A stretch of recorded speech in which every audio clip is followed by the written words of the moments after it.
Hello, I'm Hocking, and I am back with Writing on Wednesdays, which is where I talk about writing advice and basically anything else I want to talk about. So a few things that I wanted to talk about this week. I wanted to do some updates on what I'm working on. I also want to talk about a new book club that I'm going to be doing. And then finally, I'm going to talk about this week's topic, which is from swoon to smut, writing romance in your romance novels. Yeah, so in the next week or two, I am hopeful that I'm going to have a bunch of big announcements about the next book in the Seven Fallen Hearts series, including the name, the cover, release dates. I'm also going to talk about arcs, and even how you can get your hands on an early copy. So that will be coming up in the next couple of weeks. I'm very excited. It's a good book. It is. It's so much fun. I think that you guys will have a lot of fun with it because I definitely have been having so much fun. On to my new book club, which I'm actually pretty excited about. It's something that I've been thinking about a lot of different ways, but I'm going to have a book club where it is me reading through my TBR because I have a huge TBR. So the books that I'm picking might kind of be random or arbitrary, not necessarily new releases. But I think I just want to get through my TBR, and there's a lot of books that I want to read, and then I just keep not reading. So my plan is I'm going to announce the book that I am going to read, and then a month from now we'll do a book club video where I will talk about the book and we can have a discussion, and I just want to be able to talk about it with readers. I mean, I'll do like a video and review, and then I'll be in the comments, and I'll also have a post on my blog too where we can talk about it, or on my other social media too. But so the idea and the reason why I'm doing just one a month is because I want to make sure that I make time to read a book and post a video and be able to have conversations available while also doing other work and stuff like that. And I often do read more than one book a month, but then there's other times where it's really difficult for me. So I wanted to keep it to something that was realistic and doable, and also something that was realistic and doable for a lot of readers. I know a lot of you guys are super voracious readers, and I think that is fantastic. But there's also slower readers too, and so I just wanted it to be inclusive to everybody, kind of, no matter what your reading speed is. So for the first book club, I am going to be reading Sarah Holloway's A Dark and Starless Forest. I've been wanting to read it for so long. I mean, it hasn't been out that long, but it's been like, I've just really been wanting to read it. And I think it's going to be a lot of fun. Here's the cover, and I'm also going to share an official description, which I will voice over. When her siblings start to go missing, a girl must confront the dark thing that lives in the forest and the growing darkness in herself in this debut YA contemporary fantasy for fans of wilder girls.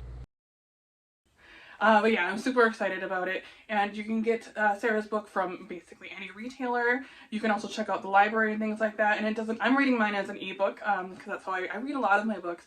And I mostly actually read books on my phone nowadays. That's just easier for me. I just feel like I always have my phone. I often, like way too often, misplace books around the house. Our house is just basically built on actual books. Like, seriously, there's just books everywhere. You see me kind of looking around, but you can't see the amount of books in this room alone. And there's books in every room of the house, just stacked on lots of surfaces. So I easily misplace books. And so ebooks are also easier because I can just keep track of it. And it's also, not causing me to have things that my husband and stepson are tripping over, which is always an added plus. And so a month from today, I will have the first book club meeting, and I'll post a video review and I'll talk about it, and then I'll be also talking with you in the comments, and I might do like a live thing. I don't know for sure. The live thing is very kind of, probably not for the first book. We'll say not for the first book, but then we'll see how the first book stuff goes, and then I might try for the next one. And then I'll be on social media talking about it too. And like I said, I'll also have a post on my website for people who don't want to watch videos or who just want to like engage more. But yeah, so that's what my plan is for the next, for the first book club, and we're calling it Mandy's TBR book club. And so yeah, and I think starting in the future books, I'll probably pick a few books from my TBR and let us vote. But since this was my first one, I just kind of wanted to, and I really wanted to read this book for a while. I just kind of used that as my motivation for the jumping off point. So on to this week's writing advice topic, from swoon to smut. I was actually kind of, I don't know, fond of this title. It's something that I'm thinking about a lot because I've been writing young adult novels now for, I think, I don't know, 13, 14 years. And so but I will say that the way that sexuality and romance has treated in the novels has changed dramatically, like kind of all over, but even a lot in the young adult world. And I know part of that was because of kind of the whole 50 Shades of Grey explosion, where a lot of people discovered erotica that had been unfamiliar with it before and didn't really understand how it can be romantic in addition to just being like, you know, graphic. And so some people found out that they enjoyed that.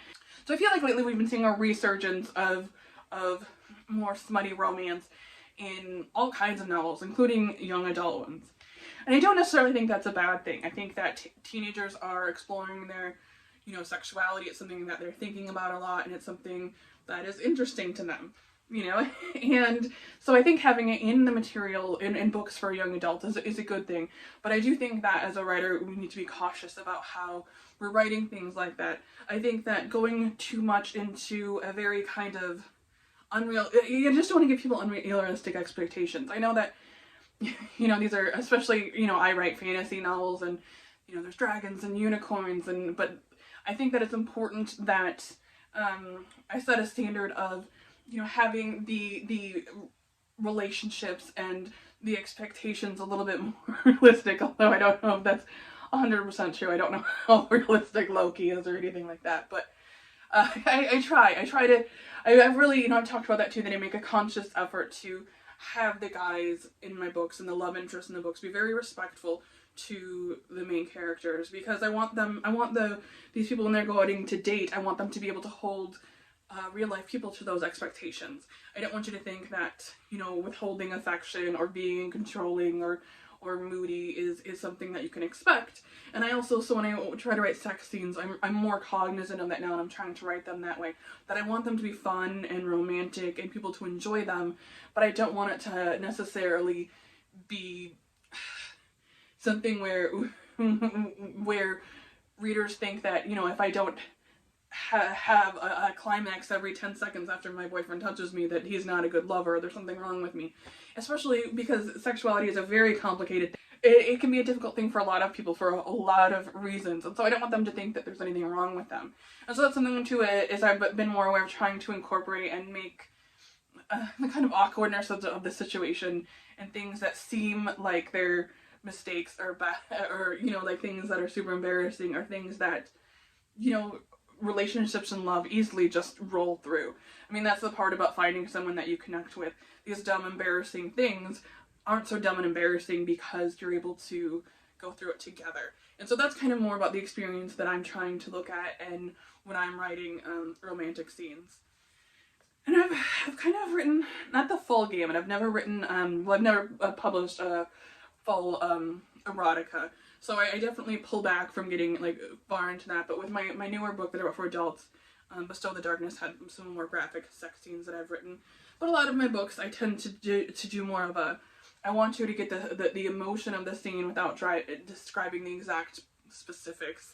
I kind of leave that up to the reader's imagination a bit more. And that's just kind of like my personal style. I don't, like I said, I don't actually think there's anything wrong with writing things that are a bit more graphic, but I think you just need to really be conscientious about your audience and the expectations that you're giving. Because I also think it's different when you're writing a book for older adults who, you know, have more of an assumption that they're more experienced and have had more sexual experiences. And so I think you can be a bit more playful and a bit more exaggerated when writing for adults, because you don't have to worry so much. That, you know what I mean?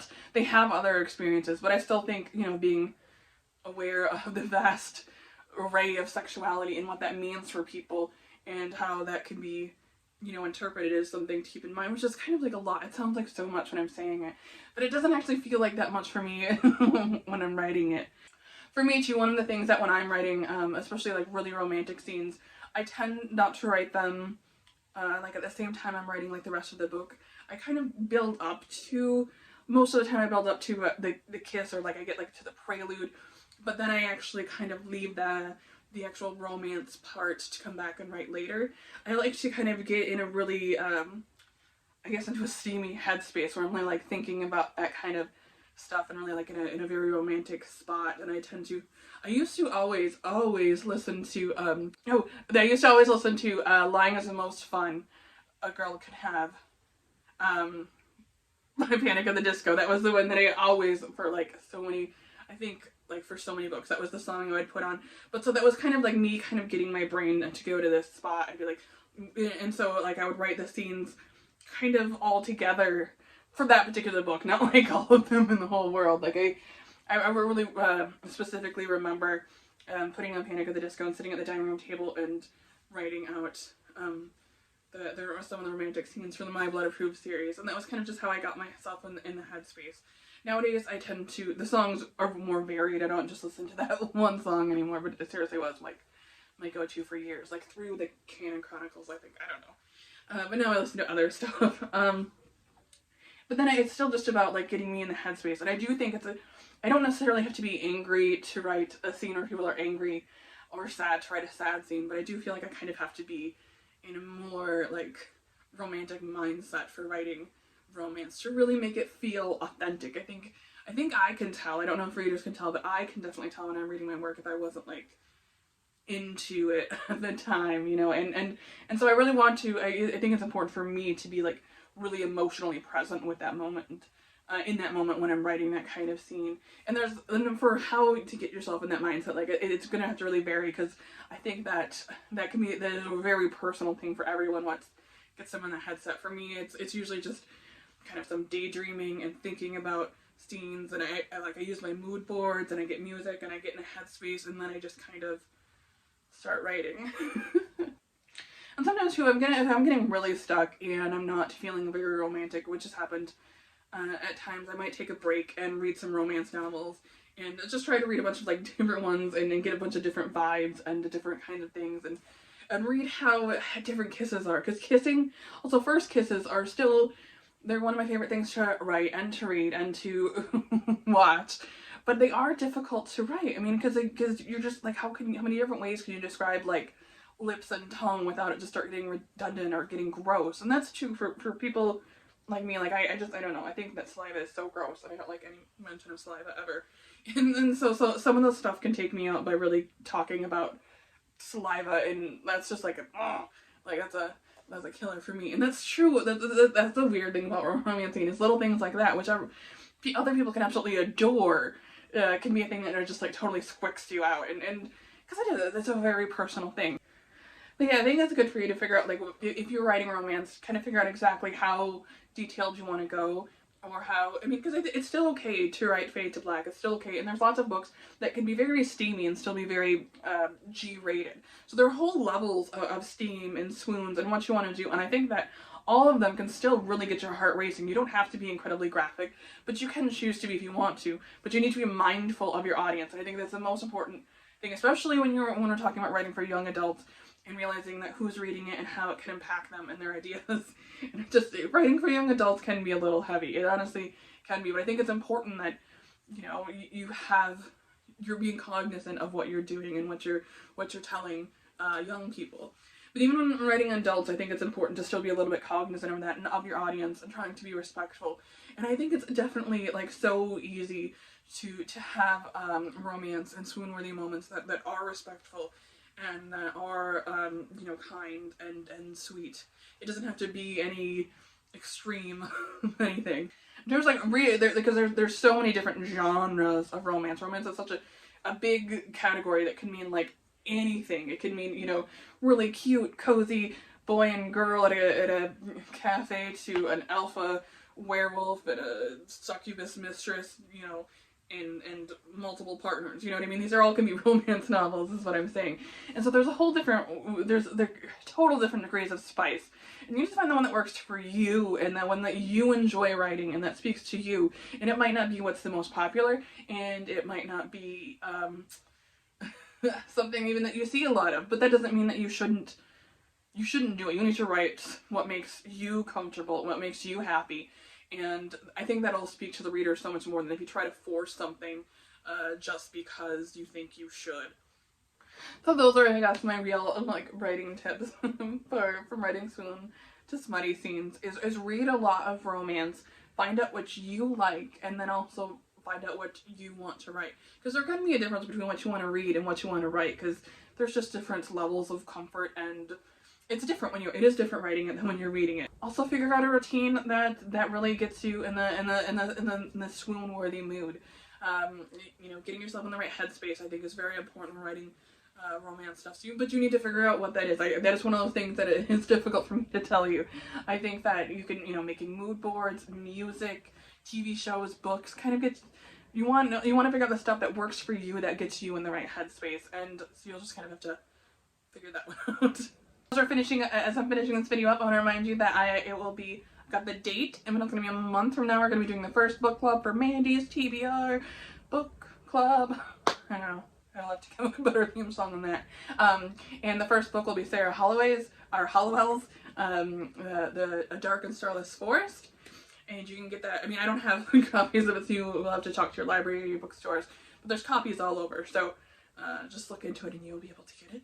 And so I'll be back next week with more writing advice. And until next time, stay safe, be kind, and happy reading.